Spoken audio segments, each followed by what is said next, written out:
Jason Gabrinas here with another quick tip. Do you know the easiest way to relearn a crankshaft position sensor?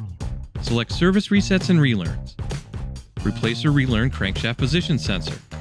Great, the tool is already checked for you and there are no relevant OEM recalls, TSBs, or campaigns to this job.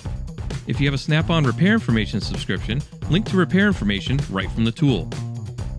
Select After Repair from related search results. Here you'll find reset info, a fast and accurate how-to straight from the OEM. Back on the scanner screen, select Crank Pattern Clear. Select Continue.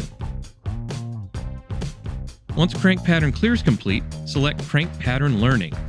Select Continue. The relearn is complete. Now isn't that quicker than what you might be doing today?